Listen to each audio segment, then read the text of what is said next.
Okay, మంచిది. దేవుని నామానికి స్తోత్రం చెప్పండి గట్టిగా. అందరూ గట్టిగా చెప్పాలి అందరూ. అక్కడ ఒక్క వాయిస్ వినపడుతుంది, ఎవరు బగి అందరూ చెప్పండి, బిగ్గరే చెప్పండి.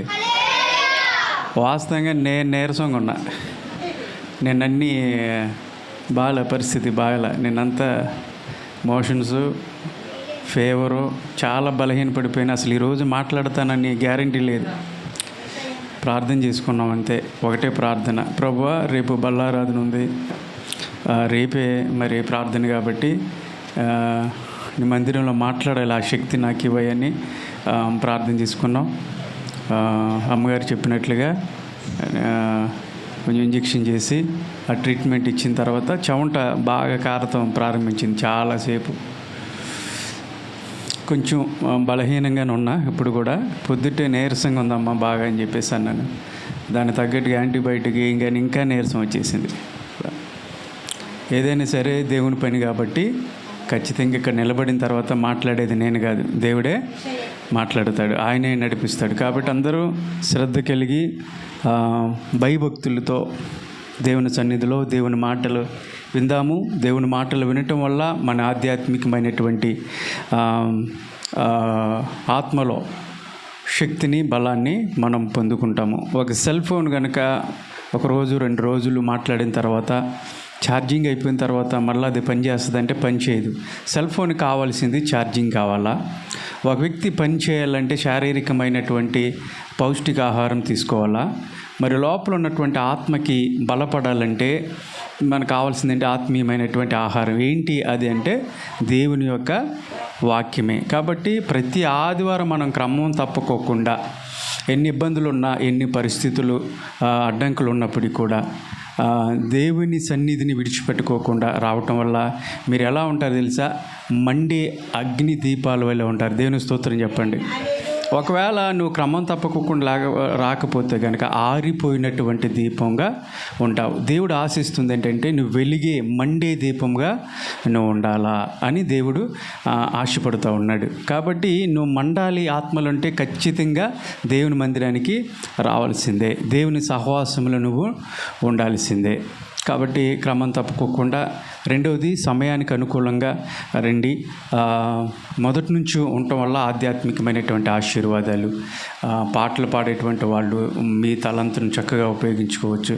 ఈ ఎండని, వానని, లేదంటే చలిని, ఈ అడ్డంకులు చెప్పారనుకోండి, రేపొద్దున దేవుడు కూడా ఏదో కారణాలు చెప్తాడు. నువ్వు రావటానికి లేదు, తప్పుకో అమ్మా, తప్పుకోయా అని చెప్పేసి అంటారు. ఆయన ఏదో కారణం చెప్తాడు, పరలోక రాజ్యంలోకి రానికోండి, ఎంట్రన్స్లోనే ఆఫ్ చేస్తారు. మనందరం ఎందుకు ఇక్కడికి వస్తున్నాం దేవుని సన్నిధికి అంటే ఒక నిరీక్షణ ఉంది మనకి. ఆ నిరీక్షణ ఏంటి చెప్పండి? పరలోక రాజ్యంలో. అంతేనా? ఇక్కడికి వచ్చేది అంతే కదా? లేదంటే ఆశీర్వాదాల కోసం వస్తున్నానండి, లేదంటే దీవుని కొరకే నేను వస్తున్నానంటే రాపోయినా పర్వాలా. యేసుప్రభు లోకానికి వచ్చింది, ఆయన ఎందుకు నీ కొరకు నా కొరకు ఆ త్యాగాన్ని బలి అయిపోయింది, ఆ శిలువ మరణం ఎందుకు పొందాడంటే నీకేదో ఆశీర్వాదాలు ఇవ్వాలని, దీవులు ఇవ్వాలని కాదు. ఆయన ఇవ్వాలంటే అక్కడి నుండి ఇచ్చేస్తే సరిపోద్ది. కానీ నిన్ను నన్ను రక్షించి ఆయనతో పాటు కూర్చోబెట్టాలని, నిత్యత్వాన్ని నీకు ఇవ్వాలనేటువంటి ఆశతోనే యేసయ్య మనల్ని ప్రేమించి లోకానికి వచ్చి తన ప్రాణాన్ని పెట్టాడు. ఈ విషయాన్ని గమనించాలి. కాబట్టి దేవుని సన్నిధిలో నేను ఒకటప్పుడు ఆ మాట చెప్పి నేను వర్తమానంలోకి వెళ్తానండి. ఒకసారి కొన్ని ఆలోచనలు వస్తూ ఉన్నప్పుడు, ఆలోచనలు వచ్చినప్పుడు నేనేం చేస్తాను తెలుసా? మీరు ఇది చేయండి, ఇది కూడా ఇది చేస్తే ఇంకా మంచిది. నేనేం ఆలోచిస్తానంటే కళ్ళు మూసుకొని దేవుని యొక్క శ్రమను గుర్తు చేసుకుంటా. ఏదన్నా రకరకాల ఆలోచనలు వస్తూ ఉంటాయి వ్యక్తిగతంగా. అలాంటప్పుడు కళ్ళు మూసుకొని దేవుని శ్రమను ధ్యానిస్తా. ఆయన అంత శ్రమ పడితే మనం ఏం చేస్తున్నాం? పాప పనులు చేస్తున్నామా? పాపపు ఆలోచనలు చేస్తున్నామా? అదే దేవుడికి మనం ఇచ్చేది. అదే ఆయన పట్ల మనకున్నటువంటి ప్రేమ. ఆయన మితిలేని అనలేనటువంటి ప్రేమ, కనికరము, కటాక్షం మన పైన చూపించి అంత ఆ వేదన నేను బాగా స్టడీ చేశా. యేసుప్రభు శిలువ మరణ ధ్యానాన్ని నేను స్టడీ చేసినప్పుడు చాలా విషయాలు నేను తెలుసుకున్నాను. ఆయన పడ్డటువంటి కొన్ని వరకు ఇక్కడ రాశారు, కానీ వాస్తవంగా ఆయన పడినటువంటి వేదన, భయంకరమైనటువంటి వేదన, అది తలుసుకున్నప్పుడు నా కళ్ళం నీళ్ళు వచ్చేస్తాయి, గుండు బరువెక్కిపోద్ది. ఇంకెన్నే మోకరించేసి ప్రార్థన చేస్తా. అప్పుడు ఏదైనా అబద్ధం ఆడాలన్నా, ఏదైనా చెడ్డ పని చేయాలన్నా మనకి ఆలోచన రాదు, చీ అనిపించేసేది. నా దేవుడు ఎంత ప్రేమ చూపిస్తే నేను ఎలాగుంటున్నాను, ఆయనకి నమ్మకంగా ఉంటున్నాను నేను. ఆయన ఏమేమి ఆశపడ్డాడు, నా నుంచి ఏం ఆశిస్తూ ఉన్నాడు, అది నేను దేవుడికి ఇస్తున్నానా అన్న ప్రశ్న. బైబిల్లో ఎందుకు ఈ విషయాన్ని చెప్పానంటే, అన్ని విషయాల్లో భక్తి శ్రద్ధలు కలిగి దేవుని సన్నిధిలో మనం రావాలి. మనం ఇచ్చేది ఏంటి తెలుసా అండి దేవునికి? మనం ఇచ్చేది ఏంటి తెలుసా? ఏమిస్తున్నాం మనం? ఏమివ్వాలి మనం? చెప్పండి, ఎవరైనా చెప్పగలరా? ఇంత మన పట్ల ఆయన చూపిన ప్రేమకు దేవుడు ఏమడుగుతున్నాడు? మనం ఏం చూపించాలి ఆయనకంటే కృతజ్ఞత. నిండు మనసుతో దేవుని సన్నిధికి వచ్చి ప్రభువా అని ఒక్కసారి ప్రార్థన చేయండి. నిండు మనసుతో నీ పక్కన ఎవరున్నారు అనేది మర్చిపోయింది. పరకాయ ప్రవేశం చేయాలి, అది భక్తి అంటే. పరకాయ ప్రవేశం చేసి దేవుని వైపు తిరిగి ఆకాశం వైపు నీ కన్నులెత్తి, అయ్యా ఎంత ప్రేమ చూపించావు ప్రభు అని ఒక్కసారి అడిగితే కళ్ళం నీళ్ళు వచ్చేస్తాయి. అది నిజమైనటువంటి భక్తి. దేవుని సన్నిధులకు వచ్చినప్పుడు ఆ విధంగా మనం ఉండాలి. వచ్చామా, వెళ్ళిపోయామా, దానివల్ల ఎలాంటి ప్రయోజనం లేదు. ఉందామా? అలా ఉందామా? దేని స్తోత్రం చెప్పండి. హల్లెలూయా. చక్కటి పాటలు మనం పాడాము, దేవుని ఆరాధించుకున్నాం. ఇప్పుడు ప్రాముఖ్యమైనటువంటి సమయానికి వచ్చాము, దేవుని వాక్యాన్ని ధ్యానించేది. దేవుడు ఏమై ఉన్నాడని చెప్తా నేను? వాక్యమై ఉన్నాడు. ప్రతి దినము ఆయన మనతో వాక్యం ద్వారా మాట్లాడాలని ఇష్టపడతాడు. కొన్నిసార్లు మీరు ఎదుర్కొన్నటువంటి కొన్ని సవాళ్ళు కానీ, మధ్యలో మెదులుతున్నటువంటి కొన్ని ప్రశ్నలు కానీ, సమాధానాలు దొరకక, జవాబు దొరకక చాలా ప్రయత్నాలు చేసి దేవుని సన్నిధికి వచ్చినప్పుడు, ఆశతో చూస్తున్నప్పుడు, ఇక్కడ దైవజనుని నిలబెట్టి మాట్లాడుతున్నప్పుడు వాక్యం చేత ఏ ప్రశ్నలకైతే జవాబు నీకు దొరక సతమతం అయిపోయావు ఎన్నాళ్ళు, ఆ ప్రశ్నలకి జవాబు వస్తూ ఉన్నప్పుడు అది దేవుడు మాట్లాడుతాం అన్నట్టే. అరే ఇదే కదా ఇంతకాలం నేను ఈ ప్రశ్నతోనే కదా నా హృదయం అంతా కూడా తల్లడిల్లిపోయింది. అక్కడ చూశాను, ఇక్కడ చూశాను, అక్కడ ఎతికాను, ఎక్కడ కూడా నా ప్రశ్నలకి జవాబు దొరకలేదు. ఇదేంటి ఈ రోజున ఏదో ఎవరో వెళ్ళి పాస్టర్ గారికి ఒక స్లిప్ ఇచ్చేసి పలానా థామస్ గారి గురించి ఇది అని చెప్పేసి ఎవరో స్లిప్ ఇచ్చినట్లుగా నా గురించే మాట్లాడుతున్నాడు ఏంటి ఆయన, ఎవరైనా చెప్పారా నా గురించి అన్నట్టుగా కూడా డౌట్ వచ్చేస్తుంది. చూసారండి, పరిశుద్ధాత్మ దేవుడు నీ తలంపులను, నీ ప్రశ్నలకు జవాబులు ఇక్కడ దైవజను నిలబెట్టి మాట్లాడుతూ ఉన్నప్పుడు ఒక్కొక్కటి నువ్వు తగులుతూ ఉన్నప్పుడు ఇదే కదా నేను ఆశించింది అని అనుకుంటావు. చూసావా, అది దేవుడు నీతో మాట్లాడుతున్నాడని అర్థం చేసుకోవాలి. దేని స్తోత్రం చెప్పండి. హల్లెలూయా. వాక్యంలోకి వెళ్దాము. మత్తయి సువార్త 17వ అధ్యాయం 20వ వచనాన్ని ధ్యానించుకుందాం. ఈ ఆదివారపు ఉదయకాలపు ఆరాధన నిమిత్తమై మత్తయి సువార్త 17వ అధ్యాయము 20వ వచనాన్ని ధ్యానించుకుందాము. ఈ మెసేజ్ అయిపోయిన తర్వాత మొదటి వారం కాబట్టి నెలలో మనకి బల్ల ఉంది కాబట్టి ప్రతి ఒక్కరు కూడా సిద్ధపాటు కలిగి ఉండాల్సిందిగా ప్రభు పేరిట మీ అందరూ కూడా తెలియజేస్తున్నారు. జాగ్రత్తగా గమనిద్దాము. బైబిల్ ఉన్న వాళ్ళందరూ కూడా తెరవండి. మత్తయి సువార్త 17వ అధ్యాయం 20వ వచనం. యేసు ప్రభు చెప్తున్నటువంటి మాట, అందుకు ఆయన నీ అల్ప విశ్వాసము చేతనే, అయితే నీకు ఆవగింజంత విశ్వాసం ఉండిన ఎడల, ఇదిగో ఈ కొండను చూసి, కొండ ఇక్కడి నుంచి అక్కడికి పొమ్మని అని అనగానే అది పోవును. దేవుని స్తోత్రం చెప్పండి గట్టిగా. ఇక్కడ ఏం మాట్లాడుతున్నాడు దేవుడు అంటే, ఆయన అన్నటువంటి మాట ఎవరో ఆయన యేసుప్రభు వారు. యేసుప్రభు మాట్లాడుతున్నటువంటి మాట, ఈ లోకంలోకి ఆయన సశరీరుడిగా వచ్చి 3.5 సంవత్సరాలు ఆయన బోధించాడు. మొత్తం 33.5 సంవత్సరాలు ఆయన బ్రతికినటువంటి ఆ కాల పరిమితిలో 3.5 సంవత్సరాలు యేసుప్రభు బోధించినప్పుడు అనేక మందికి ఆయన ద్విగుణీకృతమైనటువంటి బోధను, వెలిగింపచేసేటువంటి బోధను ప్రభువారు ఇక్కడ ఉన్నప్పుడు ఆయన ప్రకటించారు. అందులో ఒకటి ఈ మత్తయి గారు రాస్తూ, సువార్తికుడు అయినటువంటి మత్తయి గారు రాస్తూ ఒక మాటను 17వ అధ్యాయంలోకి వచ్చేప్పటికే 20వ వచనంలో, అందుకు ఆయన అక్కడ ఏదో పైన జరిగింది, అది ఇంటికి వెళ్ళినాక చదువుకోండి మీరు. అక్కడ ఒక మాట చెప్తున్నాడు, మీకు అవిశ్వాసులై ఉన్నారు, అవిశ్వాసులో ఉన్నారు కాబట్టి ఇదిగో మీకే కార్యాలు జరగట్లా. అంటే విశ్వాసం గనక లేకపోతే, అవిశ్వాసముతో మీరు బ్రతికినట్లయితే మీ జీవితాల్లో ఎంత భక్తి ప్రదర్శించినప్పుడు కూడా అది సున్నానే, జీరోనే, అది వ్యర్థమే అని ప్రభు చెప్తుంటాడు. పూర్తి స్థాయిలో విశ్వాసం లేకుండా కానీ ఆవగింజంతైన విశ్వాసం ఉంటే, ఆవగింజ ఎంత ఉంటుందండి చెప్పండి, ఎంతది? చాలా చిన్నగా ఉంటుంది కదా. ఆవగింజంత ప్రభు దానితో పోలుస్తూ చెప్తాడు, ఆవగింజంత విశ్వాసం మీలో ఉంటే, ఇగో ఆ కొండ కనపడుతుంది కదా, ఆ కొండను వెళ్ళి సముద్రంలో పడమంటే పడిపోద్ది. అంటే ఒక ఆవిడ ఈ మాటను విని ఎట్లాగే దేవుని సన్నిధిలోకి వచ్చి దైవజనుడు చెప్పాడు ఇదే మాటని, ఇంటికి వెళ్ళింది. కిటికీలో నుంచి ఆవిడకు ఒక కొండ కనపడుతూ ఉంది. ఆ కొండ కొంచెం ఇబ్బందికరంగానే ఉంది. ప్రార్థన చేసుకుంది, రాత్రి ప్రార్థన చేసుకుంది. పాస్టర్ గారు చెప్పారు కదా వాక్యంలో, ఆవగిందంత విశ్వాసం ఉంటే ఆ కొండని వెళ్ళిపోమంటే, ఇదిగో విశ్వాసంతో నేను ప్రార్థన చేస్తున్నా, ఈ కొండ వెళ్ళిపోయి ఊరు బయట పడిపోవాలందంట. ప్రార్థన చేసుకుంది, పడుకుంది, మళ్ళీ కాసేపు లేచింది, వెళ్ళిందా లేదా అని మళ్ళీ వచ్చి కిటికీలో చూస్తుంది. అది అక్కడ నాకు తెలుసు పాస్టర్ గారు ఏదో చెప్తారు, అది ఎందుకు వెళ్ళిద్దండి, కొండ వెళ్ళిపోద్దా అని అనుకుంది, పడుకుంది. తెల్లారింది, మళ్ళా పరిగెత్తుకుంటా గబగబ వచ్చేసి ఏదో ఆశ ఆ కిటికీలోనే చూసింది. ఆ కొండ ఎక్కడున్న కొండ అక్కడే ఉంది. ఏయో చెప్తారండి పాస్టర్లో, అన్నీ నమ్మాలా ఏంటి, అవుతాయా ఏంటి, నేను ప్రార్థన చేశాను పోయిందా, మరి పోద్దని చెప్పారుగా అన్నట్టుగా ఆవిడ వచ్చింది. ఇదేంటి తెలుసా, ఇది దేవుణ్ణి శోధించటం అంటారు, ఇది విశ్వాసం అనరు. ఇది చేస్తే నేను నిన్ను నమ్ముతాను, ఇది చేస్తే నేను నిన్ను వెంబడిస్తాను అని ఒక అగ్రిమెంట్తో కూడినటువంటి ప్రార్థనలు చేస్తూ ఉంటారు చూడండి కొంతమంది. అంటే నీకు చేస్తేనే దేవుడు అంటే, చేయకపోయినా ఆయన దేవుడు కాకుండా పోడు.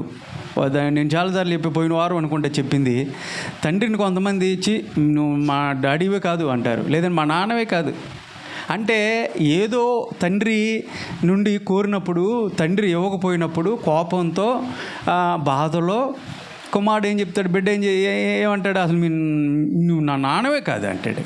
మా నాన్నమైతే అది ఇస్తావు కదా అన్నట్టుగా మాట్లాడతాడు. అయితే ఆ బిడ్డ లేదంటే ఆ కుమారుడు మా నాన్నవు కావు అన్నంత మాత్రాన ఆ బిడ్డకి తండ్రి కాకుండా పోడుగా, అవునా? సమాజం ఒప్పుకుంటుందిగా, రే మీ నాన్న పలానా ఆయన మాకు తెలిసిలేరంటారుగా, కాదు అంటాం కుదరదు కదా. ఒకవేళ దేవుడు నీ జీవితంలో కార్యం చేయటాన్ని కొంచెం ఆలస్యం అవ్వచ్చు, లేదంటే ఆయన చిత్తం కాకపోవచ్చు. అలాంటప్పుడు దేవుడు కాదండి ఈయన అంటానికి వీల్లేదు. ఆయన దేవుడే, సమస్తమును సృష్టించినటువంటి సృష్టికర్త. అయితే మనలోనే ఏం లేదంట, విశ్వాసం లేదు. దేవుడు శోధించడం మొదలు పెడతాం, ఇది చేస్తావా లేదా, చేశాడా లేదా అన్నట్టుగానే చూస్తాం తప్పితే విశ్వాసముతో కూడినటువంటి ప్రార్థన మనలో ఉండదు. యేసయ్య స్వయంగా చెప్తున్నాడు, ఆవగింజంత విశ్వాసం ఉంటే చాలరా, ఎక్కువ కూడా అక్కర్లేదురా, ఆవగింజంత విశ్వాసం. అంటే అక్కడ చెప్తున్నటువంటి మాట ఏంటంటే, మీలో అలాంటి విశ్వాసం లేదు, మీరు అవిశ్వాసులు అన్నటువంటి మాటని చెప్పకనే యేసయ్య చెబుతా ఉన్నాడు. అయితే కొన్ని రోజులకి ఆవిడ అనుకున్నట్టుగానే ఆవిడ ప్రార్థన చేసింది కదా. ఒక రోజున ఆ కొండలో ఏమంటారండి, అది మట్టి ఏమంటారు దాన్ని, గలస. ఆ గలస కావాల్సి వచ్చింది ప్రభుత్వం వారికి. ఆ కొండను తోమటం ప్రారంభించారంట. ఇందులో ఆ గలస ఉంది, దాన్ని మైనింగా అంటారు కదా, అది పడింది. ఇది చాలా మరి మాకు కావాలి అన్నట్టుగా ప్రభుత్వం వారు పరీక్షలు చేసి ఆ కొండను తోమేసి రోడ్లు వేయటం, వీటికి వేయటం వల్ల కొండలకి కొండ ఏమైపోయింది, వెళ్ళిపోయింది. కొండ అంతా వెళ్ళిపోయింది, అక్కడ చక్కగా ఉంది. మరి అది దేవుడు ప్రార్థన ఆలకించాడా లేదా? అది ఆలస్యంగా అయినప్పటికి కూడా దేవుడు కార్యాలు చేశాడు. కొంతమంది ప్రార్థన విశ్వాసంతోనే చేస్తారు, కానీ లోపల ఏదో ఒక గిల్టీ ఫీలింగ్ ఉంటుంది. ఏమో జరిగిద్దో లేదో, అయ్యిద్దో లేదో, పోద్దో లేదో అన్నటువంటి లోపల కొన్ని తలంతులు, కొన్ని ఆలోచనలు ఉంటాయి. దాన్ని ఏమంటారు తెలుసా? అవిశ్వాసం అంటారు. అవిశ్వాసం అంటే అదే, నువ్వు ప్రార్థన చేయడానికి చేస్తావు, కానీ లోపల మాటికి ఏదో చేశాను, అవుతుంది లేదో, ఏమోనండి నా బిడ్డలు చదువుతారో లేదో, ప్రార్థన అయితే చేశా, ఒకవేళ అవ్వకపోతే, ఒకవేళ ఫెయిల్ అయితే, ఒకవేళ లేదంటే జాబ్ రాకపోతే, అటెంప్ట్ చేశా రాకపోతే, ఒకవేళ నా కుమార్తె వివాహం గురించి ప్రార్థన చేశాను, ఒకవేళ అవ్వకపోతే ఏంటి, లేదంటే ఏదో సమస్య గురించి నువ్వు ప్రార్థన చేసినప్పుడు ఆ సమస్య అవుతుందో లేదో, ప్రార్థన అయితే చేశాను అంటారు చూసారా, అది విశ్వాసముతో కూడినటువంటి ప్రార్థన అంటారా? కాదది అవిద్దో లేదో అన్నట్టుగా మీరు చేసేటువంటి ప్రార్థన. ఇట్లాగే సంఘం ఒక ఏరియాలో రోడ్డు పక్కన ఇట్లాగే ఒక మందిరం ఉంది, ఆ పక్కన ఒక బ్రాందీ షాప్ ఉంది. ఆదివారం వీళ్ళు ప్రార్థన స్టార్ట్ చేస్తే అక్కడ వేరే పాటలు వచ్చేస్తాయి. తాగినోడు ఎలా పాడతాడు? రోడ్ల మీద దొల్లుకుంటా, చర్చి ముందు దొల్లుకుంటా, ఇష్టానుసారంగా ప్రవర్తించుకుంటా, కేకలు, గొడవలు, గొందరగాలు. తాగినోడు సరిగా ఉండడు కదా. ఆ గొడవలన్నీ అవుతూ ఉన్నాయి. ఇక్కడేంటో ప్రార్థన మొదలు పెట్టంగానే అపవాదిగాడు అక్కడ వాళ్ళని రెచ్చగొడుతూ ఉన్నాడు విపరీతంగా. దాంతో ఇబ్బందికరమైనటువంటి వాతావరణం వచ్చింది. సరే, పాస్టర్ గారు సంఘస్థులు అందరు కలిపి ఏం చేద్దామన్నా, ఇప్పుడు వాళ్ళ దగ్గరికి వెళ్ళి గొడవడలేరు కదా, తీసేయండి అంటే తీసేస్తారా? ఊరుకుంటారా? వచ్చారండి తీసేయమంటున్నారు, ఇంత ఖర్చు పెట్టేసి తీసేస్తాంలేండి అంటారా? అనరు. ఏం చేద్దాం? ఒకటే, ప్రార్థన చేద్దాం, విశ్వాసంతో ప్రార్థన చేద్దామని సంఘస్థులందరూ కలిపి చక్కగా పాస్టర్ గారు ప్రార్థన చేద్దాము, ఒకరోజు నా బ్రాందీ షాప్ దేవుడు తీసేస్తాడు, తీసేసేలాగానే ప్రార్థన చేద్దామని ప్రార్థన చేశారు. 3 నెలలు ప్రార్థన చేశారు అట్ట పట్టుదలతో. బ్రాందీ షాప్ తీసేశారు. ఏదో కారణాలు వచ్చేసినాయి, అక్కడ రోడ్డు ప్రొలాంగ్ చేయడానికి ఏదో వచ్చేసి ఆ బ్రాందీ షాపుని తీసేయాలి, ఇది అడ్డంగా ఉందని చెప్పేసి దాన్ని తీసేశారు. ఇప్పుడు ఆ బ్రాందీ షాప్ ఆయన వచ్చేసి ఈ పాస్టర్ గారి మీద, అక్కడ ఉన్నటువంటి సంఘస్థుల మీద కేకలేయటం, గొడవ చేయటం ప్రారంభించాడు. నా బ్రాందీ షాప్ పోవటానికి కారణం వీళ్ళేనండి అంటున్నాడు. వీళ్ళు చేసినటువంటి ప్రార్థన ఇదిగో, ఆ ప్రార్థన ఫలితంగానే వీళ్ళు రోజు నా బ్రాందీ షాప్ పోవాలని చెప్పేసి ఈ పాస్టర్ గారు, ఇక్కడ ఉన్నటువంటి వాళ్ళందరూ కూడా ప్రార్థన చేసేవాళ్ళండి. నా షాపు పోవటానికి కారణం వీళ్ళేనని చెప్పేసి మందిరం దగ్గరికి వచ్చి గొడవడుతుంటే విశ్వాసులందరూ కూడా ఏం చెప్తున్నారు తెలుసా? ఎబ్బే, మేం కాదండి, మేమేమీ అలా చేయలేదండి, మేం కారణం కాదండి. అంటే ఏంటి? దాని అర్థం ఏంటి? వీళ్ళ విశ్వాసం ఏంటి? అది పోయింది అంటే దేవుడు తీసేశాడంటే మా ప్రార్థన ఫలితంగానే తీసాడండి అమ్మట్లా. వీళ్ళు ప్రార్థన అయితే చేసాం కానీ మా ప్రార్థన ఫలితంగా బ్రాందీ షాప్ తీసేశారంటే నమ్మట్లేదు వీళ్ళు. ఎందుకో పోయింది అంటున్నారు. అంటే కొంతమంది ప్రార్థన చేస్తారు కానీ తీరా దేవుడు ఆ పని చేసిన తర్వాత ఎవరో చేశారు, అంతేగాని మా ప్రార్థన ఫలితంగానే ఇది జరిగింది అన్నటువంటి విశ్వాసం చాలామందిలో ఉండదు. ప్రార్థన అయితే చేసాం కానీ అది పోయింది అంటానికి మేం కారణం కాదని. కానీ ఎవరు నమ్ముతున్నారు? బ్రాందీ షాప్ వాడైతే నమ్ముతున్నాడు, పోయింది వీళ్ళ ప్రార్థన వల్లనేనండి నా షాప్ పోయిందని. అట్టెగలి ఈ విశ్వాసులకు మాత్రము దేవుడు తీసేశాడు, ప్రార్థన ఫలితంగా వచ్చిందని చెప్పి వీళ్ళు నమ్మట్లేదు. కానీ అన్యుడైనటువంటి బ్రాందీ షాప్ నడుపుతున్నటువంటి వాడికైతే గొప్ప నమ్మకం ఉంది, నా షాప్ పోవడానికి వీళ్ళే కారణం అని చెప్పేసి. మనలో విశ్వాసం ఉండదు, కానీ అన్యులు కొంతమందికి విశ్వాసం ఉంటుంది. వీళ్ళ ప్రార్థన అన్న విషయం. నువ్వు ప్రార్థన చేస్తున్నప్పుడు విశ్వాసంతో ఎంత ఉండాలంట? ఆవగింజంతా విశ్వాసం. హెబ్రీల పత్రిక 11:6 చదవము ఒకసారి.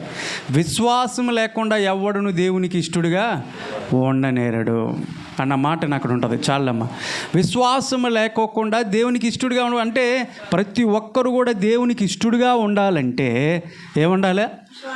విశ్వాసం ఉండాలా? నీలో విశ్వాసం ఉందా?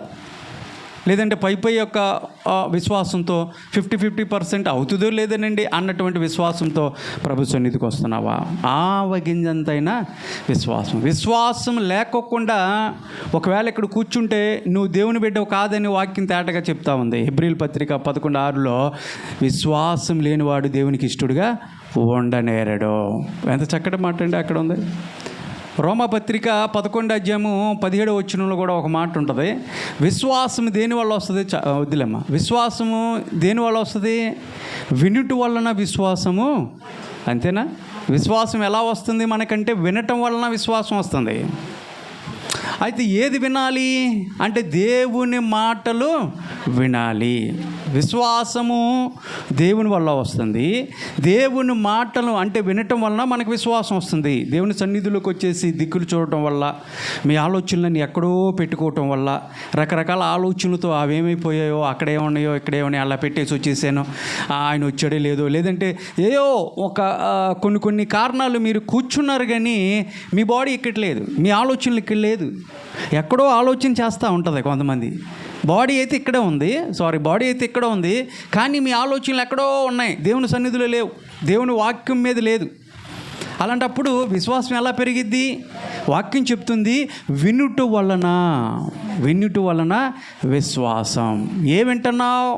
ఈ రోజున రకరకాల కోసం వినటం కోసం చెవులు కోసుకొని పరిగెత్తుతూ ఉన్నారు. ఈ రోజున ఏవో వినాలని చెప్పేసి అక్కడేదో చెప్తున్నారు, ఇక్కడేదో చెప్తున్నారని చెప్పేసి ఆ మాటల కోసం ఏం చేస్తున్నారు? పరుగులు ఎత్తుతున్నారు. కానీ విశ్వాసము వాటి వల్ల కాదు నీకు వచ్చేది, వినుట వలన. అంటే ఏం వినటం వలన అంటే దేవుని మాటలు వినటం వలన నీకు విశ్వాసము వస్తుంది. ఇది విశ్వాసం గురించి మాట్లాడుతున్నటువంటి మాట. అయితే విశ్వాసముతో ప్రార్థన చేయటం వల్ల ఈ కొండ వెళ్ళి అక్కడ పడమంటే, సముద్రంలో వెళ్ళమంటే పడిపోద్ది, ఆవగిందంతా విశ్వాసం ఉంటే సరిపోద్ది అని యేసుప్రభు ఒక దృఢమైనటువంటి స్టేట్మెంట్ ఇచ్చాడంటే, నిజంగా అలాంటి సంఘటనలు చరిత్రలో జరిగాయా? విశ్వాసముతో ప్రార్థించినప్పుడు, లేదంటే విశ్వాసముతో మొరపెట్టినప్పుడు, విశ్వాసంతో దేవుని వైపు శ్రద్ధ కలిగి దేవుని అడిగినప్పుడు అలాంటి అద్భుత కార్యాలు ఒక సాదాసీదా అయినటువంటి వ్యక్తులు చేయగలిగారంటే, బైబిల్లో కొంతమందిని మీ ముందుకు తీసుకొస్తాను. వాళ్ళ ద్వారా మనం ఇన్స్పైర్ అవ్వాలి. ఇది నాన్న రెడీయా? దేని స్తోత్రం చెప్పండి. హల్లెలూయా. యెహోషువ గ్రంథం 10వ అధ్యాయము 12వ వచనాన్ని చదువుకుందాం. యెహోషువ గ్రంథం 10వ అధ్యాయము 12వ వచనం తీయండి. అక్కడ ఒక వ్యక్తి ఒక ప్రార్థన చేశాడు. ఆకాశం వైపు కనులెత్తి చేతులెత్తి ఒక ప్రార్థన చేస్తే, ఎలాంటి ప్రార్థన చేశాడు అన్నది అక్కడ ఉంటుంది. ఇలాంటి ప్రార్థనలు కూడా మనం చేయొచ్చా అన్న ప్రార్థన చూడండి. బైబిల్లో చాలామంది ప్రార్థన చేశారు. చాలా ప్రార్థనలు ఉన్నాయి, కొన్ని వందల ప్రార్థనలు ఉన్నాయి. బైబిల్ చదివితే అర్థమవుతుంది. అందులో యెహోషువ చేసినటువంటి ప్రార్థన ఇక్కడ మనం చూడగలుగుతూ ఉన్నాం. అంటే అంతకు ముందు కానీ తర్వాత కానీ ఎప్పుడూ జరిగినటువంటి ఒక సంఘటన, యెహోషువ ఒక సాధారణమైనటువంటి వ్యక్తి చేసినటువంటి ప్రార్థనకి దేవుడు చెవియెగ్గి అక్కడ చేసినటువంటి కార్యం చదువమ్మా. యెహోషువ యెహోవాకు ప్రార్థన చేశాను, సూర్యుడా నువ్వు గిబియోనులో నిలువుము, చంద్రుడా నువ్వు అయ్యాలోయలో నిలువుము. జనులు తమ శత్రువుల మీద, అంటే ఇశ్రాయేలు ప్రజలు తమ శత్రువుల మీద పగ తీర్చుకునేంత వరకు, అబ్బా దేవుని స్తోత్రం చెప్పండి. సూర్యుడు నిలిచాడంట గిబియాలో, అయ్యాలోయలో చంద్రుడు ఆగిపోయాడు. చదవమ్మా.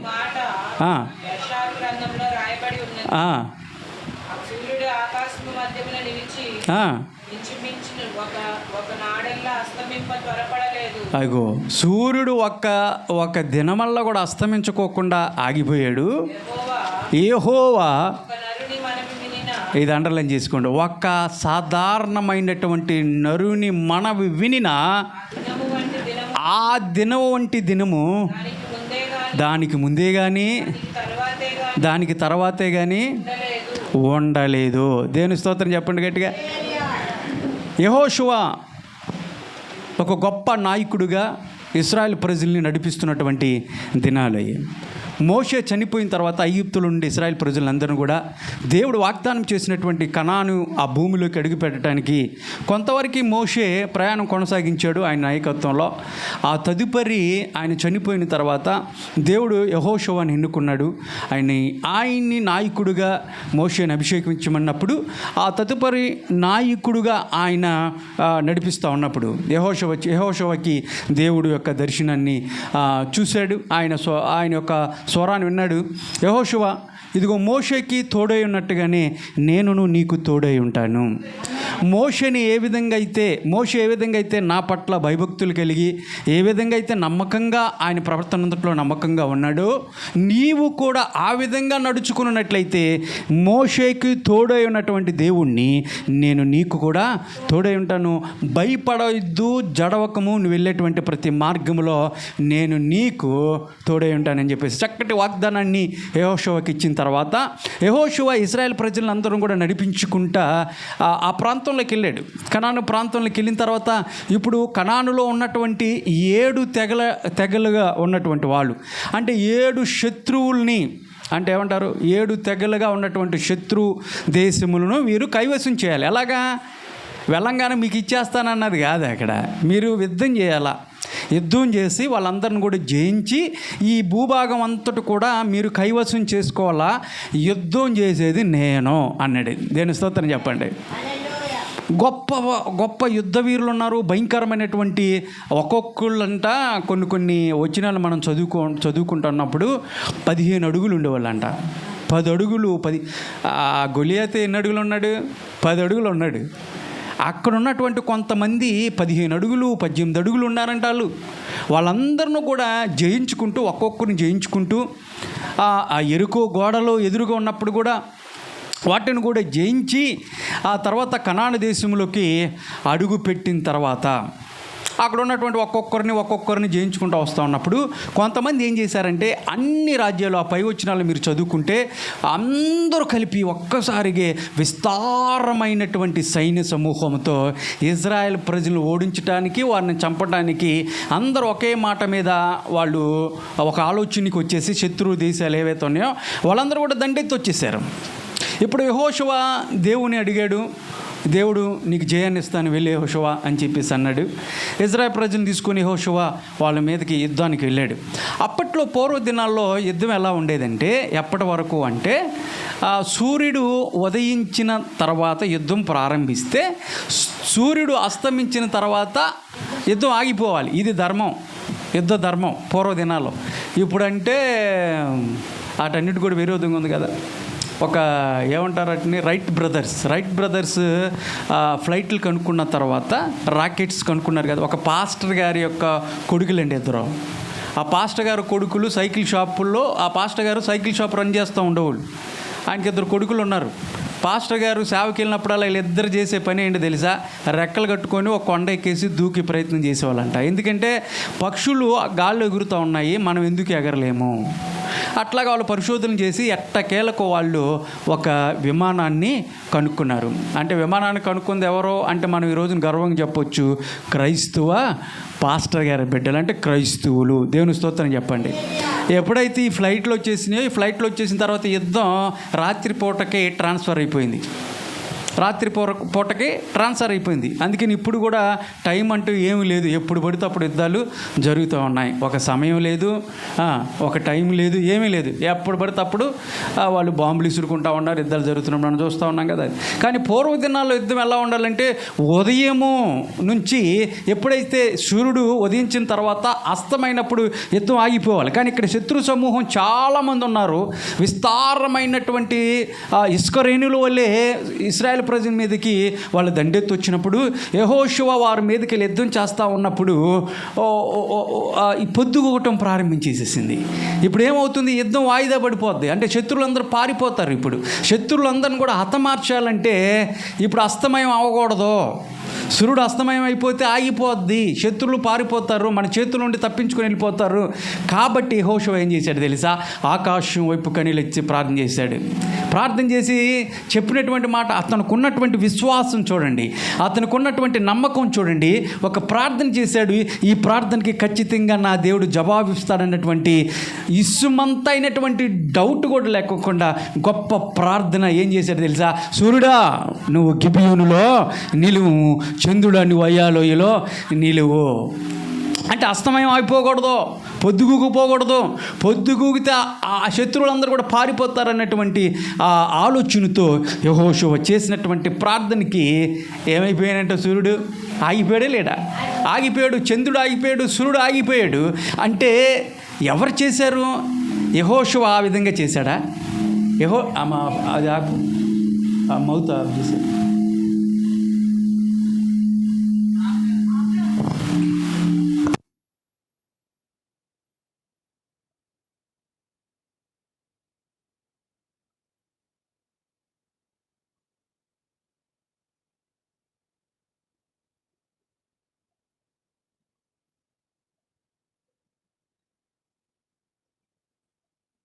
హల్లెలూయా.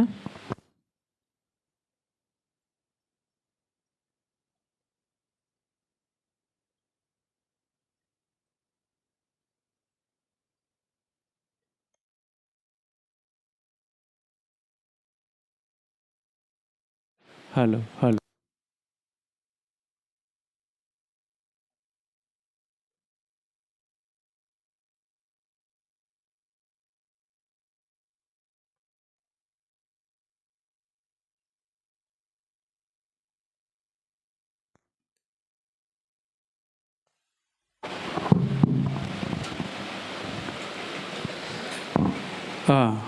అప్పుడు యెహోషువ దేవుడు జాగ్రత్తగా ఆలకిద్దాము. యెహోషువ ప్రార్థన చేశాడు. కార్యం చేసింది ఎవరు? దేవుడే చేశాడా? యెహోషువ ఆగిపోమనగానే ఆగిపోయినాయి అంటే దేవుడు ఆయన విశ్వాసం ద్వారా ప్రార్థన చేయటాన్ని బట్టి దేవుడు కార్యం చేశాడు. ఒక నరుడు ప్రార్థన విని దేవుడు ఆకాశములో ఉన్నటువంటి సృష్టిని ఆపు చేశాడండి. దేని స్తోత్రం కలుగును గాక. అంటే ఈరోజు వరకు కూడా మనం జాగ్రత్తగా దాన్ని పరిశీలించుకొని ముందుకెళ్తే ఒకరోజు శాస్త్రవేత్తలకి లెక్కలు కడుతున్నప్పుడు ఒకరోజు మిస్ అయిపోయింది.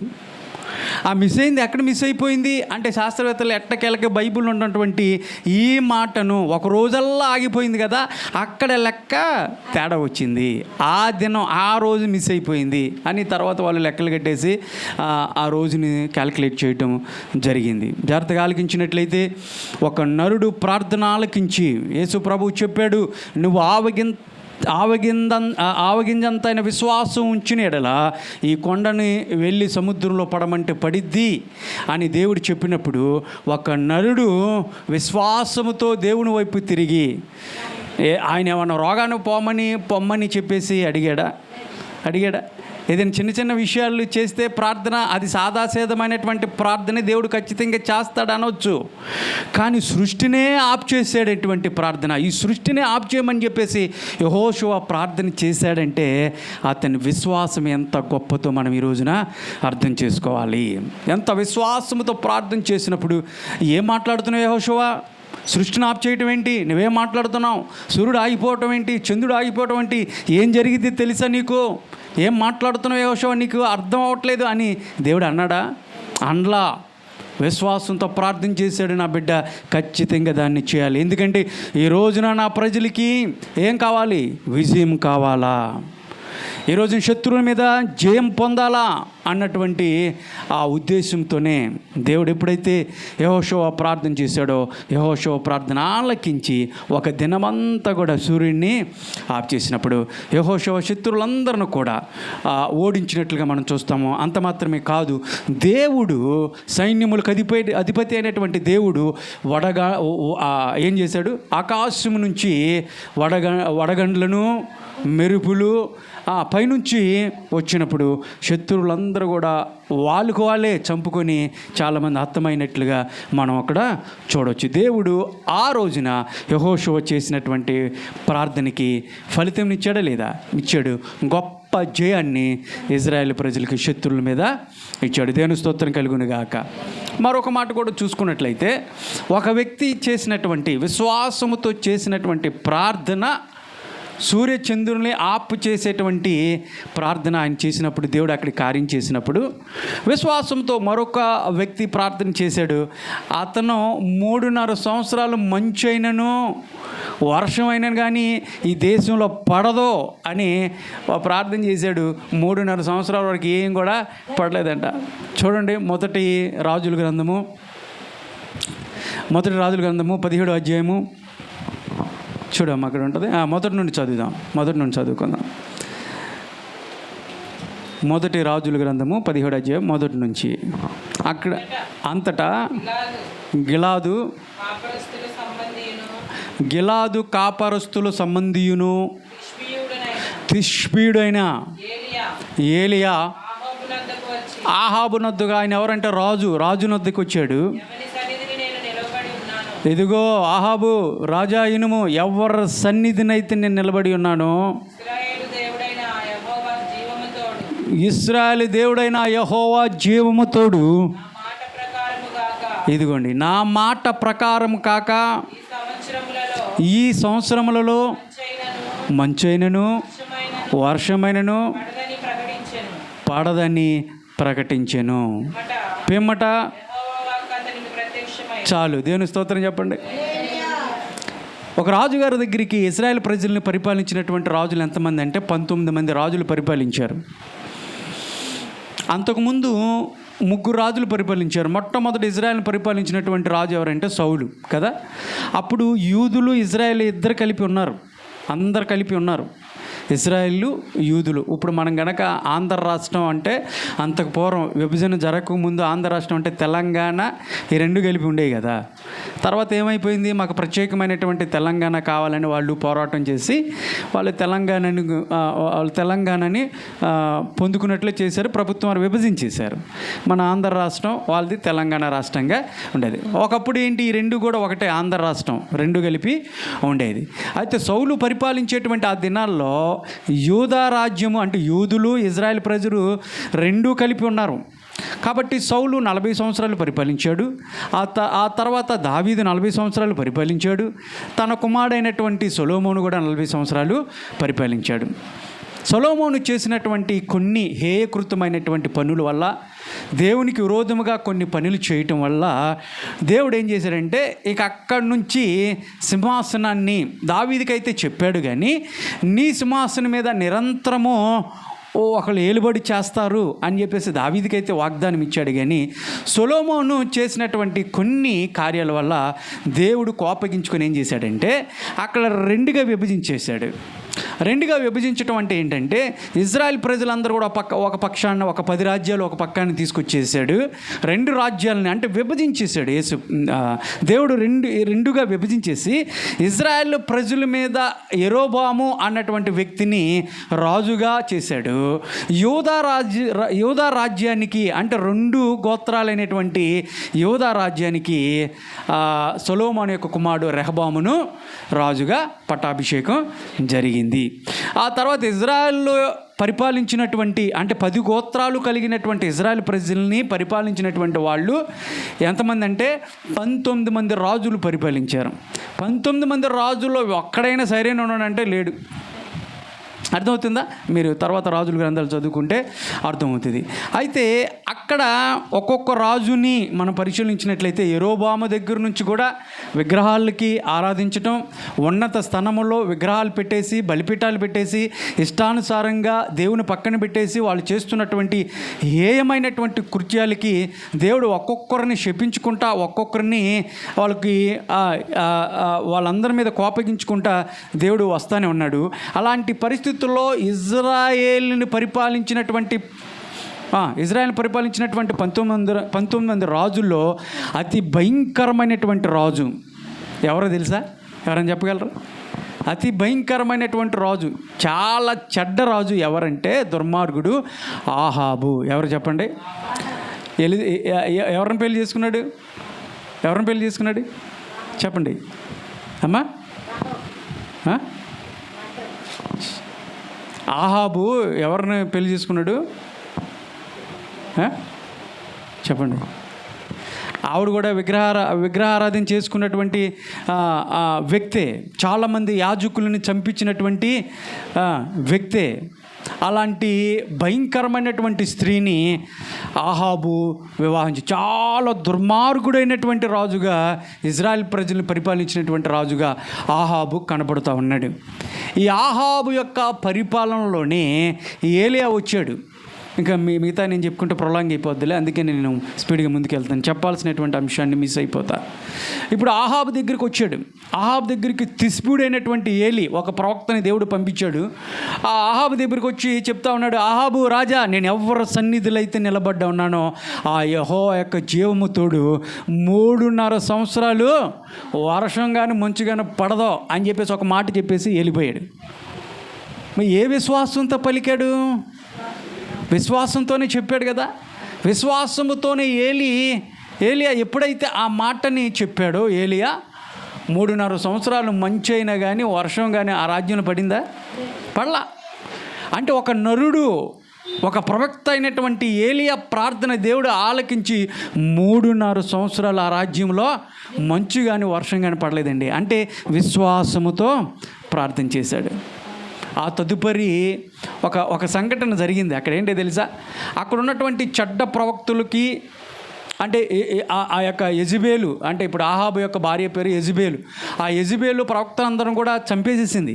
యెజబేలు మంచి ప్రవక్తలను చంపేసింది, చెడ్డ ప్రవక్తలను కాపాడుకుంటూ వారికి కావలసినటువంటి ఆహారాన్ని ఇస్తూ వాళ్ళని పోషిస్తూ దేవుని పక్కన పెట్టేసి అన్య దేవతల వైపు మొగ్గు చూపిస్తూ చేతులతో చేసినటువంటి విగ్రహారాధన, భయంకరమైనటువంటి విగ్రహారాధన చేస్తూ యెజబేలు ఆ యెజబేలు మాట ఆహాబు వింటా ఉన్నాడు. ఇజ్రాయేల్ యొక్క 10 గోత్రాలు ఎక్కడి నుండి వచ్చారు వీళ్ళు, ఎలాంటి దేవుడు వాళ్ళని కాపాడాడు, అప్పటి వరకు వాళ్ళ జీవితాల్లో ఇజ్రాయేల్ పట్ల దేవుడు చేసినటువంటి అద్భుతమైనటువంటి కార్యాలన్నిటిని కూడా మరిచిపోయి ఆహాబు తన భార్య అయినటువంటి యెజబేలు మాట వినుకుంటూ రాజ్యంలో దేవునికి విరోధంగా పరిపాలన చేయటం ప్రారంభించాడు. ఆ తదుపరి జరిగినటువంటి సంఘటన ఏంటి తెలుసా, ఒక చోట ఏంటి ఏలియా ప్రార్థన చేసినప్పుడు, విశ్వాసంతో ప్రార్థన చేసినప్పుడు 3.5 సంవత్సరాలు వర్షం పడదు. అంటే ఈయన కూడా దేన్ని ఆప్ చేశాడు, సృష్టిని ఆప్ చేశాడు. దేన్ని ఆప్ చేశాడు, అంతేనా? యెహోషువ కూడా సృష్టినే కదా ఆప్ చేసింది, సూర్యచంద్రులు సృష్టే కదా. ఆ సృష్టిని యెహోషువ ప్రార్థన వల్ల ఆప్ చేశాడు. ఏలియా కూడా దేన్ని ఆప్ చేశాడంటే వర్షం పక్కుండినట్లుగా, మంచు వర్షం పడకోకుండా, అంటే సృష్టిని ఒక ప్రార్థన ద్వారా, విశ్వాసం ద్వారా ఆప్ చేశాడు. దేవుని స్తోత్రం చెప్పండి గట్టిగా. అంటే ఆవగింజంత విశ్వాసం ఉంటే నువ్వు గొప్ప కార్యాలు చేస్తావు అని యేసు ప్రభు చెప్పినప్పుడు, ఒక నరుడు, సాధారణమైనటువంటి వ్యక్తులు అలాంటి కార్యాలు చేశారా, లేదంటే యేసు ప్రభు ఏదో కాకతాయంగా చెప్పాడా, ఏదో లేండి ఒక మాట చెప్తే సరిపోద్దిగా అన్నట్టు చెప్పాడంటే చెప్పలేదు. అలాంటి ప్రార్థన చేసినప్పుడు చరిత్రలో, బైబిల్ చరిత్రలో అలాంటి సంఘటనలు, అలాంటిమైనటువంటి అద్భుత కార్యాలు జరిగాయంటే జరిగాయి. విశ్వాసంతో ప్రార్థన చేసినప్పుడు సృష్టిని ఆప్ చేసినట్లుగా మనం చూస్తూ ఉన్నాము. ఆప్ చేశారా? ఆప్ చేశారు. తర్వాత ఏలియా ప్రార్థన చేసినప్పుడు ఒక చోట ఉంటుంది. ఆ తదుపరి ఏలియా అబద్ధ ప్రవక్తుల మధ్య, యెజబేలు ప్రవక్తులకి మంచి ప్రవక్తులు ఎవరు లేదు, చాలామందిని చంపేసేసింది. అలాంటప్పుడు ఏలియా అక్కడ ఇదిగో ఎందాకని మీరు 2 విషయాల మీద, 2 తలంపుల మీద ఊగిసలాడుతూ ఉంటారు, రండి చూసుకుందాం నిజమైనటువంటి దేవుడు ఎవరు అన్నట్టుగా ఆయన ఒక పర్వతం మీదకి తీసుకొచ్చి ఒక బలిపిట్టెను కట్టి అక్కడ కూడా ప్రార్థన చేసినప్పుడు, ఆ సంఘటన అంతా మీరు తెలుసు, అక్కడ కూడా బలి మీద పశువును వధించేటప్పుడు వాళ్ళు ఉదయం నుండి సాయంత్రం వరకు అన్యస్తులైనటువంటి యాజకులు, అబద్ధ ప్రవక్తలు ప్రార్థన చేసినప్పటికి కూడా వాళ్ళ దేవుళ్ళు ఎవరినైతే దేవులుగా, దేవతలుగా భావించి ప్రార్థన చేస్తూ ఉన్నారో వాళ్ళైతే కార్యములు జరిగించలేదు. కానీ చివరికి ఏలియా ప్రార్థన చేసినప్పుడు, ఆకాశం వైపు ప్రార్థన చేసినప్పుడు అక్కడ చక్కటి ప్రార్థన ఏలియా చేసినట్లుగా మనం చూస్తూ ఉంటాము. అయ్యా, నువ్వే నిజమైనటువంటి దేవుడు అని ఇక్కడ ఉన్నటువంటి వాళ్ళందరూ కూడా అర్థం చేసుకోవాలా, నీ గొప్పతనాన్ని, నీ ఔన్నత్యాన్ని వీళ్ళందరూ కనుక్కోవాలని ఒక శక్తివంతమైనటువంటి ప్రార్థన ఏలియా చేసినప్పుడు ఆకాశము నుండి అగ్ని దిగి వచ్చి ఆ బలిపీఠం మీద ఉన్నటువంటి పశువుని దహించినట్లుగా మనం చూస్తా ఉన్నాం. దేవుని స్తోత్రం కలుగును గాక. ఈ మాటను ఎందుకు జ్ఞాపకం చేశాను తెలుసా? ఒక సాధారణమైనటువంటి వ్యక్తి విశ్వాసముతో దేవుని వైపు తిరిగి భక్తి శ్రద్ధలతో నమ్మకంతో ప్రార్థన చేసినప్పుడు దేవుడు నరుని మాట విని అక్కడ గొప్ప కార్యాలు చేసినట్లుగా మనం చూస్తూ ఉన్నాం. మరొక వ్యక్తిని గుర్తు చేసి నేను ముగింపులోకి వచ్చేస్తాను. ఒక వ్యక్తిని గురించి మనం గుర్తు చేసుకున్నాము. ఆ వ్యక్తి పేరు, అతను గుడ్డివాడు. చెప్పండి, ఆయన ఏంటి? గుడ్డివాడు. చెప్పండి, ఆయన పేరేంటి? భర్తిమయి. గుడ్డివాడు అన్నప్పుడు గవికిని పేరు చెప్తారు అనుకోని విన్నారు కదా. భర్తిమయి అయినటువంటి గుడ్డివాడు. అతని గురించి ఎక్కడ ఉందంటే మార్కు సువార్త 10వ అధ్యాయంలో ఉంటుంది చూడండి. మార్కు సువార్త 10వ అధ్యాయంలో ఆయన యెరికో పట్టణం వైపు యేసుప్రభు వెళ్తూ ఉన్నప్పుడు, యేసుప్రభు ఎటు వెళితే అటు విస్తారమైనటువంటి జనసమూహం వెళ్ళేవాళ్ళు. ఈ రోజున ఒక ఎమ్మెల్యే కానీ, ఒక ఎంపీ కానీ, ఒక మంత్రి గారు వస్తే ఎంతమంది వస్తారండి? ఎక్కడి నుంచో లారీలు వేసుకుని వస్తారు కదా, పులిహోర పొట్లాల కోసమో, బ్రాందీ బాటిల్ కోసమో. అని నేను అంటాం కాదు, చాలామంది అంటూ ఉన్నారు.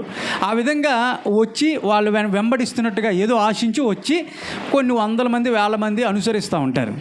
యేసు ప్రభు కూడా ఆ దినాల్లో ఆయన నడుస్తూ ఉన్నప్పుడు ఏ ప్రాంతానికి వెళ్తే ఆ ప్రాంతానికి విస్తారమైనటువంటి జనసమూహం ఆయన్ని వెంబడించేవాళ్ళు. అలా ఎరుకో ఆ ప్రాంతానికి యేసు ప్రభు వచ్చినప్పుడు ఆ ఎంట్రన్స్లో ఈ గుడ్డి భిక్షగాడు ఉన్నాడు. అంటే ఈయనకి రెండో ఉన్నాయి, గుడ్డోడు, రెండవది భిక్షం ఎత్తుకుంటా ఉన్నాడు. ఇతని పేరు బర్తిమయి. ఇతను దాటేసి జనసమూహం అందరూ కూడా యేసుప్రభు దాటేసి వెళ్ళిపోతూ ఉన్నాడు. విస్తారమైనటువంటి జనసమూహం వెళ్తూ ఉంది. ఆ క్రౌడ్ని ఆయన విన్నాడు, ఈ గుడ్డివాడు విన్నాడు. ఆ విని, ఎవరు బాబు ఇంత జనసమూహం, ఒక అల్లరి వస్తూ ఉంది, ఒక శబ్దం వినపడుతూ ఉంది. ఏంటంటే వాళ్ళు చెప్పారు, నజరుడైనటువంటి యేసు ఈ దారిని వెళ్తూ ఉన్నాడయ్యా, యేసుప్రభు వెళ్తూ ఉన్నాడు అని చెప్పేసి అనగానే ఎప్పుడైతే ఆ మాట విన్నాడో బర్తిమయి ఏం చేశాడు తెలుసా? గొప్ప కేకలు వేయటం ప్రారంభించాడు. ఏం తెలుసా? దావీదు కుమారుడా, నజరుడైనటువంటి యేసు నన్ను కరుణించు అని చెప్పేసి గట్టిగా కేకలు వేయటం ప్రారంభించారు. శిష్యులు వచ్చారు, అక్కడ ఉన్నటువంటి వాళ్ళు ఉన్నారు, రైట్ మాట్లాడమాక, ఎందుకురా కేకలు వేస్తూ ఉన్నాం, ఆయన ఎక్కడో జనాల్లో ఉన్నాడు, ఆయనకి వినపడతాయారా, మాట్లాడమాకరా, నీ కేకలు ఎక్కడి వరకు వెళ్ళవని చెప్పేసి గద్దించే కొద్దిగా మరీ బిగ్గరగా కేకలు వేయటం ప్రారంభించాడు. అంటే దాని అర్థం ఏంటి తెలుసా? బర్తిమయికి తెలుసు ఇదే అనుకూలమైనటువంటి సమయం, నా యేసయ్య ఈ దారిని వెళ్తూ ఉన్నాడు, ఈ అవకాశాన్ని కనుక నేను ఉపయోగించుకోకపోతే, ఈ అవకాశాన్ని కాక నేను జార విడుచుకుంటే ఇంక యేసుప్రభులో ఇక్కడ మళ్ళీ నాకు కనపడతాడో లేదో, నాకు స్వస్థత లేదు అని చెప్పేసి ఒక నమ్మకంతో కూడినటువంటి, విశ్వాసంతో కూడినటువంటి కేకలు వేయటం ప్రారంభించాడండి. అంటే సమయాన్ని ఉపయోగించుకోవాలనుకున్నాడు. ఎవరు చెప్పినా, ఎవరు గద్దించినా నేను ఆగును, ఎందుకంటే నా యేసయ్యకి నా కేకలు వినపడాలా, నా యేసయ్య నేను ఆపాలా అని చెప్పేసి గట్టిగా కేకలు వేయటం ప్రారంభించాడు. ఎప్పుడైతే ఆ కేకలు వేయటం ప్రారంభించాడో ఎక్కడో విస్తారమైనటువంటి జనసమూహము యేసుప్రభు మీద పడతా ఉన్నారు, యేసుప్రభుని రాసుకుంటూ వెళ్తూ ఉన్నారు. ఆ మాట ఈ మాట యేసుప్రభు చెప్తూ ఉన్నటువంటి వాళ్ళు చాలామంది ఉన్నారు. విస్తారమైనటువంటి క్రౌడులో ఎక్కడో ఉన్నటువంటి యేసయ్యకు బర్తిమయి వేసినటువంటి కేకలో, విశ్వాసం చేసినటువంటి కేకలో ఎక్కడ చేరుకున్నాయండి? నా యేసయ్య దగ్గరికి చేరుకున్నాయి. వెంటనే అక్కడ ఒక మాట ఉంటుంది చూడండి, మార్కు సువార్త 10:49 యేసు 49 అప్పుడు యేసు నిలిచి, ఆపమ్మా, ఏమయ్యాడంటే అక్కడ చెప్పండి, నిలిచిపోయాడు. దేవుని గట్టి స్తోత్రం చెప్పండి. అప్పుడు యేసు నిలిచి, అంటే ఒక సాధారణమైనటువంటి వ్యక్తి. ఇతరులు ఏమైనా గొప్పతనం ఉందా? ఇతను ఏమైనా ధనవంతుడా? ఇతనికి ఏమైనా బ్యాక్గ్రౌండ్ ఉందా? ఈయన ఏమైనా 2 PhDలు చేశాడా, గొప్ప చదువులు చేశాడంటే కానే కాదు. ఈయనకైనా బ్యాక్గ్రౌండ్, అండబలం, కండబలం, లేదంటే బంధుమిత్రులు ఉన్నటువంటి గొప్ప బలగం ఉన్నవాడు అంటే కానే కాదు. ఒక గుడ్డివాడు, భిక్షకుడు వేసినటువంటి కేకలు, విశ్వాసంతో కూడినటువంటి కేకలకి యేసయ్య ఏమైపోయాడు? నిలిచిపోయాడు. దేవుని స్తోత్రం కలుగునుగాక.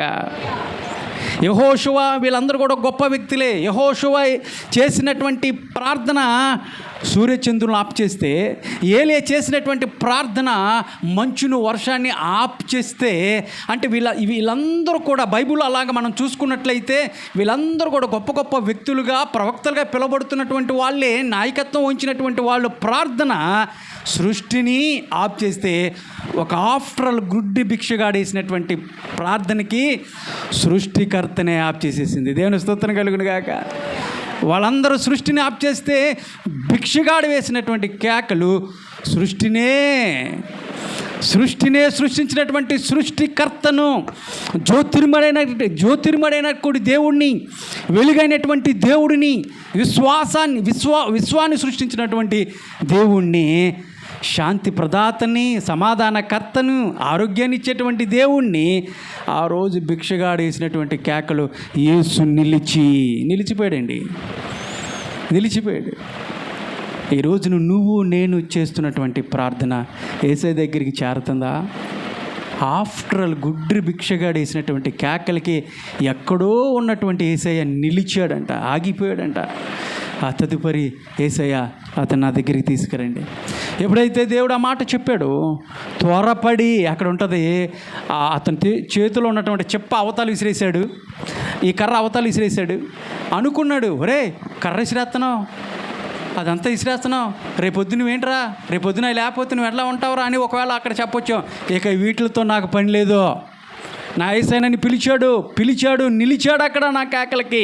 ఆయన నన్ను స్వస్థపరిచేటువంటి దేవుడు కాబట్టి ఇంక వీటితో నాకు ఇంకా సంబంధం లేదు, ఇక ఇవి నాకు అక్కర్లేదని చెప్పేసి ఆటోకటి గిరాటేసి దిగ్గున లేచి నేను అంటాను ఒక్క అడుగులో అక్కడికి వెళ్ళేసి ఉంటాడు. ఒక్క అడుగులో రే జనాలు ఉన్నారా, యేసుప్రభు ఎక్కడున్నా నీకు తెలుసా, నాకు తెలీదు, ఎదురుగా నీకు ఎవరున్నారు తెలుసా, నాకు తెలీదు, మీరు తప్పుకుంటే లేకపోతే లేదు అనుకుని ఉంటాడు. దిగ్గున లేచి ఒక్క అడుగు పాటున యేసుప్రభు దగ్గర నిలబడిపోయాడంట భిక్షగాడు. ఈరోజు ప్రభు దగ్గరికి రామంటే చాలామంది దిగ్గున లేచి వస్తున్నారా, త్వరపడి వస్తున్నారా? ప్రభు ఈరోజు కూడా నిన్ను పిలుస్తూ ఉన్నప్పుడు, దేవుని సన్నిధికి రామన్నప్పుడు త్వరపడి దిగ్గును లేసేటువంటి స్వభావం నీలో ఉందా? ఒక సేవకుడు చెప్తాడు, దిగ్గున లేసేటువంటి స్వభావం లేదు, కానీ చాలామంది విశ్వాసుల్లో ఎలా వస్తున్నారు, దేక్కుంటూ వస్తూ ఉన్నారంట. వెళ్దాంలేండి, పోయిన వారం వెళ్ళాం కదా, ఈ వారం వెళ్ళాలా, తర్వాత చూసుకుందాంలే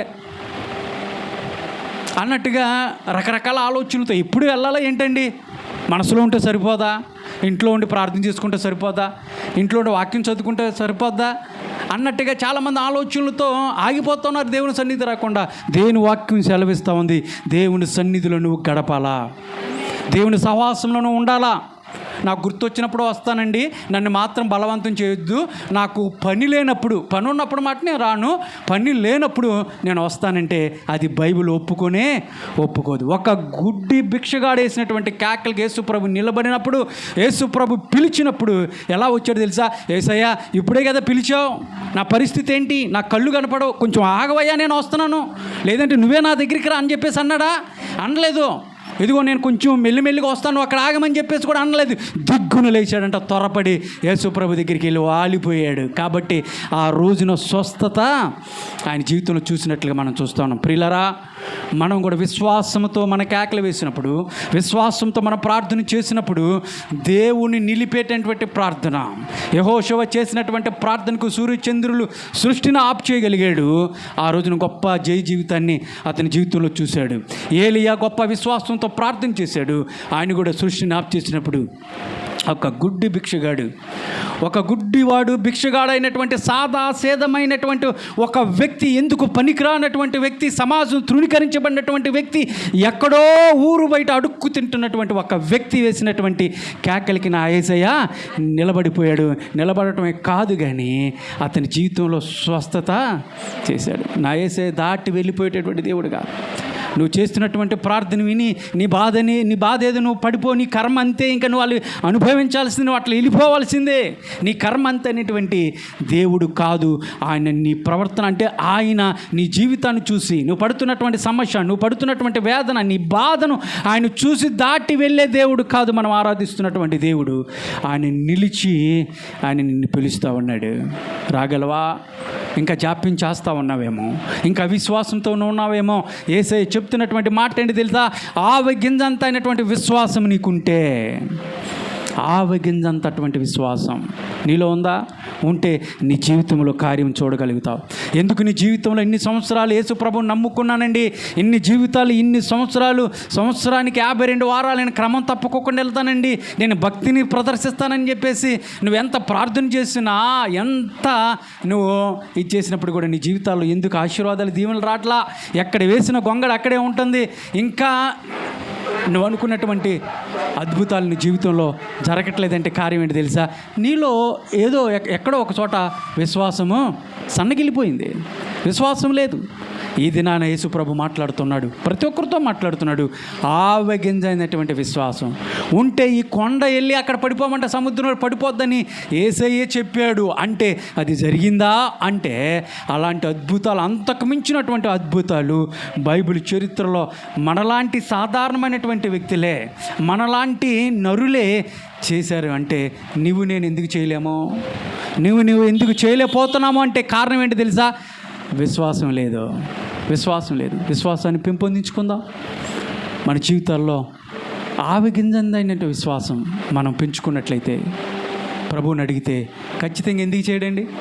చేస్తాడే లేదా? చేస్తాడు. ఆయన వాగ్దానం చేశాడంటే వాగ్దానాన్ని మన జీవితంలో నెరవేర్చే దేవుడు. విశ్వాసాన్ని పెంపొందించుకుందాం. ఒకవేళ విశ్వాసం లేకపోతే ప్రభువుని అడుగుదాం, ప్రభువా నా జీవితంలో విశ్వాసాన్ని పెంపొందించాయా? విశ్వాసం లేకుండా నిన్నాళ్ళు ప్రార్థన చేశాను, నీ వాక్యాన్ని చదవకోకుండా, నీ వాక్యాన్ని అంటే నీ చిత్తాన్ని జరిగించుకోకుండా ప్రభు అవిధేయత చూపిస్తూ ప్రభు పై భక్తి నటిస్తూ నా జీవితాల ఆశీర్వాదాలు పొందుకోలేనటువంటి పరిస్థితుల్లో ఉన్నాను. ఈ దినాన్ని నీ దైవజన్ నిలబెట్టి మీరు మాట్లాడారు ప్రభు, నా జీవితాన్ని మార్చు ప్రభు, విశ్వాసాన్ని పెంపొందించని నువ్వు ప్రార్థన చేయగలిగితే, ఈ రోజైనా సరే నువ్వు ప్రార్థన చేయగలిగితే దేవుడు నీ పట్ల, నీ కుటుంబం పట్ల, నీ వ్యక్తిగత జీవితంలో నువ్వెక్కడ అడుగు పెడితే అక్కడ దేవుడు ఆశీర్వాదాలని పైన కుమ్మరించడానికి ఆయన సిద్ధంగా ఉన్నాడు. ప్రార్థన చేసుకుందామా? కళ్ళు మూసుకోండి, ప్రార్థన చేసుకుందాం. చిన్న ప్రార్థన చేసుకుందాం. పరిశుద్ధుడా, ప్రేమ గల దేవా, నీ ఘనమైన పాదములకు వందనాలు, స్తుతి స్తోత్రాలు ప్రభా. విశ్వాసం అనేటువంటి అంశంతో ప్రభా ఈ దినాన్ని మీరు మాట్లాడారు. మాలో మా జీవితాల్లో ప్రభా విశ్వాసం ఉండాలి. విశ్వాసము లేనటువంటి వాడు దేవునికి ఇష్టడు కాదు అని చెప్పేసి హెబ్రీయులకు రాసినటువంటి పత్రికలో మీరు చెప్పారు. మీకు ఇష్టడుగా మేము ఉండాలంటే ప్రభువా, మేము విశ్వాసములుగా ఉండాలి. ఆ విశ్వాసం వినుట వలన వస్తుంది. నీ మాటలను వినుట వలన మాత్రమే మాకు విశ్వాసం పెరుగుతూ ఉంటుంది. కాబట్టి నాయన విశ్వాసాన్ని స్థిరపరచండి. విశ్వాసంలో నీ ప్రియ బిడ్డలు మమ్మల్ని అందరూ కూడా అభివృద్ధిలోకి తీసుకురమని ప్రార్థిస్తూ ఉన్నాను. విన్న వాక్యాన్ని ప్రతి ఒక్కరి జీవితంలో మొలకెత్తి చిగురిచ్చి అభివృద్ధిపరిచి ఫలములు ఫలించేటువంటి అనుభవంలోకి ప్రతి ఒక్కరిని కూడా తీసుకురమని, అయ్యా నీ వాక్యాన్ని ధ్యానించుతూ ప్రభా నీకు మరింత దగ్గరగా రావటానికి సహాయం ఇచ్చేయమని, వాళ్ళు ఉన్నటువంటి అవిశ్వాసాన్ని తీసివేయండి, విశ్వాసాన్ని అభివృద్ధిపరచమని, ఘనత మహిమ ప్రభావాలు నీకు ఆరోపిస్తూ నజరుడైన యేసుక్రీస్తు నామం పేరిట అడిగి వేడుకొంచున్నాను తండ్రి, ఆమేన్. బలను సమీపిద్దాం. ప్రతి ఒక్కరు కూడా సిద్ధపాటు కలిగినటువంటి వాళ్ళు ఆ విధంగానే కళ్ళు మూసుకున్నట్లయితే